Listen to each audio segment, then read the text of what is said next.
G'day viewers, how are you? It's Wednesday. Congratulations to you, we've made it halfway through the week. It's hump day, which means it's time for Wangafat Wednesday, where I talk about what am I not giving a fuck about today. Look, today I'm not giving a fuck about the ridiculous shit show going on in Australian politics with who is the leader of the government. Now, some people might say, but wait, isn't that your bread and butter? Isn't that something you'd really give a fuck about? Like, that's the party you don't like. And they're eating themselves, which surely you derive hilarity from. Keenly observed, you out there. Yes, I do find it hilarious, but in terms of it being a great big weighty thing, it's just basically, it's like, no, Australian politics has simply collapsed into a fucking shit show that's shitting in the face of the voting public, and it's like, it's such a clusterfuck. Giving a fuck about it is just like self-flagellation. Look, for those who don't know how Australian politics works, which includes a disturbing number of Australians of voting age, we have what's usually known as a Westminster parliamentary system.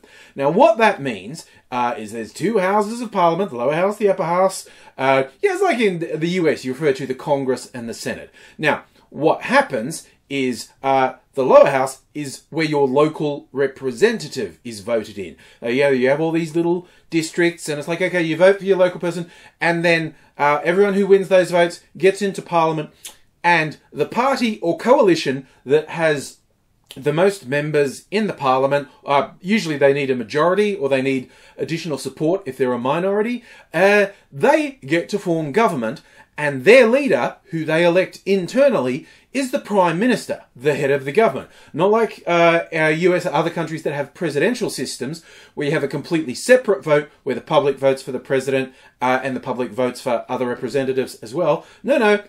So the Prime Minister is automatically part of the governing political party. Whereas, like, for instance, in presidential countries, the president may be from a different party to the party that has control of the Congress or Senate. But here, the government doesn't have to have control of the Senate, but they do have to have control of the lower house. So that's it. So basically, the Liberal National Coalition gets to vote for the leader. And in fact, because the Liberal Party is the senior member of that coalition, the leader of their party is automatically the Prime Minister. And the junior partner, the Nationals, the Conservative Country Party, they don't get to vote on who the Prime Minister is. Although, you could argue they have some influence. So anyway, Australian politics descended into a shit show in the last decade, with elected Prime Minister Kevin Rudd of the Labor Party being so unpopular within his own party and people couldn't work with him, they offed him and replaced him with Julia Gillard, who went to the next election, did win government, but with a minority, but was still quite a successful government, but Kevin Rudd never forgave and sniped the whole way, and the media loved that shit, and they hyped it all up, till Kevin Rudd off Julia Gillard again, and then Labor lost that election.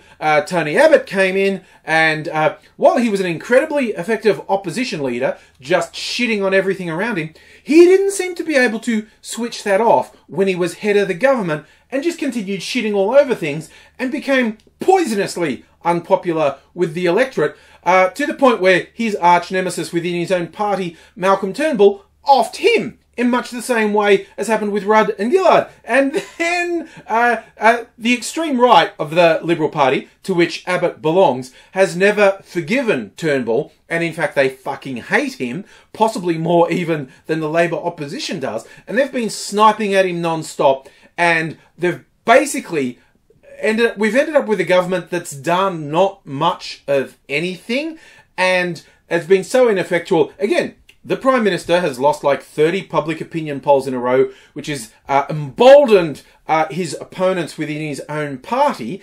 And if you were joining in my live stream last night, we talked a lot about how Peter Dutton, the racist potato, tried and failed to off Malcolm Turnbull. Well, actually, strictly speaking, Malcolm Turnbull heard there was a move against him in the offing, so he called an emergency party meeting and said, I declare the leadership vacant. Now stand up if you want to stand for it. I stand for it.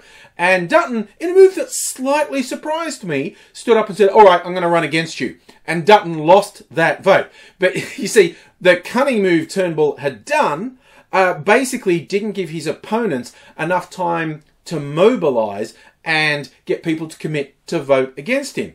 And I kind of think, while that was a bit of a shrewd move, Turnbull was stupid enough to think, done deal, that's all over now. Which, no, it's not. That was the beginning, not the end. It was the beginning of Turnbull's end. Like, he is a dead man walking. And I'm slightly delayed doing this video because there's been such turmoil this afternoon and this evening. There were rumours that another party vote could have happened tonight. Now that looks not the case, but probably tomorrow there'll be another vote, and the concept of Turnbull winning another vote is quite unlikely. But there are a huge number of variables, who's going to vote for who's, and it's just like, why can't you people just fucking do your job?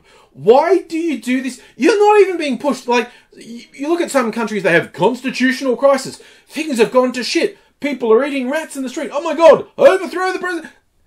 Nothing like that is happening there. It is basically internal dissatisfaction over any concept that they're supposed to be serving the public. And this is, all the major political parties have done this in the last decade. Just self-destructed and been complete assholes. Which, again, it's going to lead to the almost inevitable massive defeat of the sitting government at an election which will probably be sometime in the next 6 months. And then a guy who I honestly think doesn't deserve to be Prime Minister will be Bill Shorten of the Labour Party. I don't think he should be their leader. I think it's bullshit that he's leader. He's not done anything worthwhile. But anyway, that's another issue. But the funny thing is, if Labour get in, all they'll have to do to look like best government ever is not be arseholes. And based on available evidence, I'm not sure they're capable of doing it. Like, seriously, you would have to get into a party room and say, come on, look, we would look so good in comparison if we simply weren't dickheads. Could we not be dickheads for a few years? And I don't know if they got it in them, quite honestly. Like I said, like a significant chunk of the Australian public, this bullshit that's been going on for so long, and all the parties are guilty of it, it's just like, well, I don't know, fuck all of you. I mean, in practical terms, I've regularly said how much I dislike Peter Dutton. He's the architect of incredibly cruel, brutal, racist torture of asylum seekers. And hey, look, if he got made Prime Minister, he doesn't really have enough time or numbers to implement any significant policy. But he could say a bunch of shit. He could make a big, hard pitch for the extreme right-wing racist fringe of Australian politics, because they're his peeps, quite honestly. He could very much damage public discourse in the next 6 months. Like I say, he doesn't stand much chance of introducing any very serious divisive legislation because he doesn't have the numbers.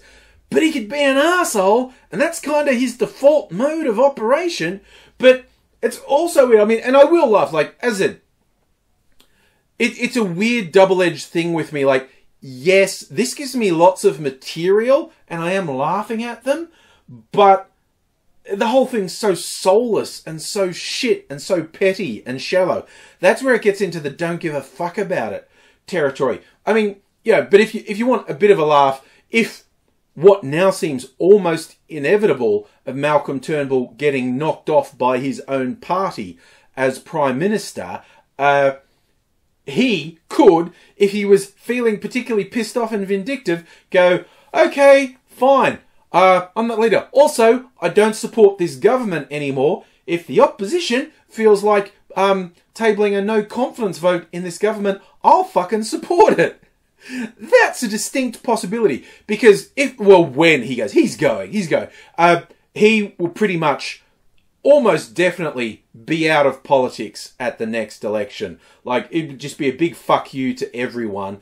But he could do a fuckload of damage on the way out. And this is the weird thing. Like, somehow people in the Liberal Party seem to have forgotten, to a significant majority of Australians, including Conservative voters, Dutton is electoral poison. He's so extreme and he's such a horrid piece of work that even Liberal Party voters are going, oh, I'm not supporting a government with that guy in charge. And he's incredibly likely to lose his seat at the next election. And B, he's under a legal cloud at the moment. There could be a High Court challenge as to whether he even has the right to be in Parliament or if he's breached some very important rules. And that's a whole different story. So the idea of pushing for him to be leader is fucking bizarre on a number of levels. And I always see people go, oh, don't speak too soon if he goes after the racists. Oh, look at Trump. You never know what happens. And look, okay, A, you never know what's going to happen. B, take a fucking look at Australia's political system, okay? And stop acting like people vote for the Prime Minister, because they fucking don't. They vote for their local member, okay?